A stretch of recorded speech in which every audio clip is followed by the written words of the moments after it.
Let's bring in Mike Baker, former CIA covert operations officer. Mike, great to have you. I'm really glad Carly asked about Egypt, because to me, the direction of this conflict and the crisis that follows all hinges on Egypt. More than any other nation, not that I'm some, Middle East scholar. It's based strictly on geography. So are they doing enough? And if not, how can we as Americans force their hand? Yeah, well, your last part of the question, we really don't have the ability to force their hand. The first part of the question, look, Egypt and frankly the Arab world, they have used the Palestinians and the Palestinian problem for decades, at times for their own regional geopolitical interests.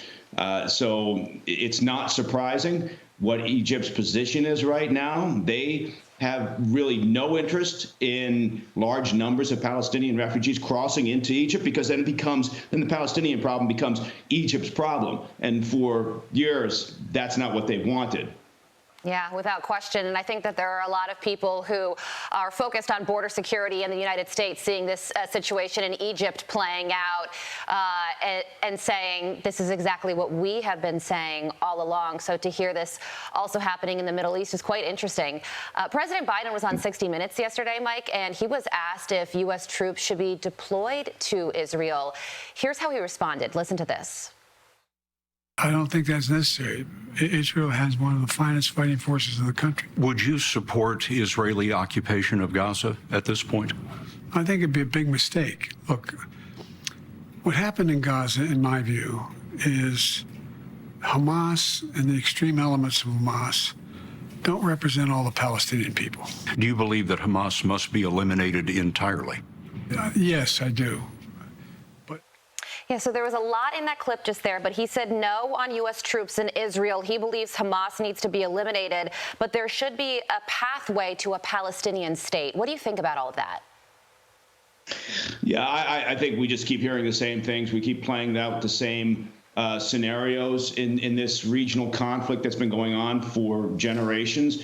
Yeah, of course, we're not interested or want to put American troops on the ground in this this situation. So the president was kind of stating the obvious there. The idea that we don't think it's good for Israel to occupy Gaza. Well, as Trey put it in his report just now, Israel doesn't have any interest or intention in occupying Gaza. They understand what the operational implications of that would be.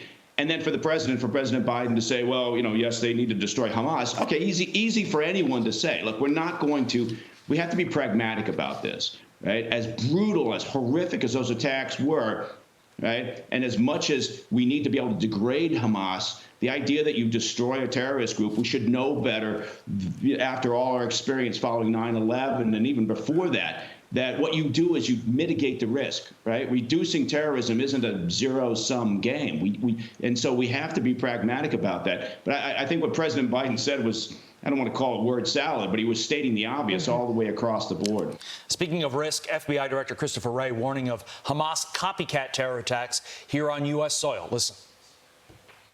History has been witness to anti-Semitic and other forms of violent extremism for far too long. In this heightened environment, there's no question we're seeing an increase in reported threats, and we've got to be on the lookout, especially for lone actors who may take inspiration from recent events to commit violence of their own.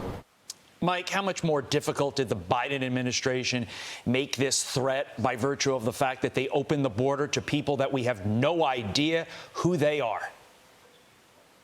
Yeah, you've just pointed to the number one problem we've got right now in terms of this heightened alert that Director Wray just nodded to. So, look, September saw record numbers of known encounters, right? Over 250,000, 260,000 or so in the month of September. That's just the known encounters. Right? During the Biden administration, conservative estimates have it at about 1.5 million gotaways. So we don't even know who they are because obviously, hence the term, they got away. And so anytime there's a conflict in the Middle East, our alert within local, state, federal law enforcement and the intel community, it goes up by necessity because we know there's a potential for domestic terrorism here or domestic threats in their homeland. But the problem is that is compounded exponentially by the fact that over the Biden administration, for whatever reason, whatever their motivation, they haven't provided a secure, controlled border, right? And now the irony of Egypt shutting down the Rafah crossing because, what, they want to protect their border and know who's coming in? Yeah. And yeah, we've spent all this time without that, with essentially an open or a semi-porous or a porous border, whatever you want to call it. The irony is certainly there, but it is a significant problem when you don't know who's coming in. Scary stuff. Absolutely.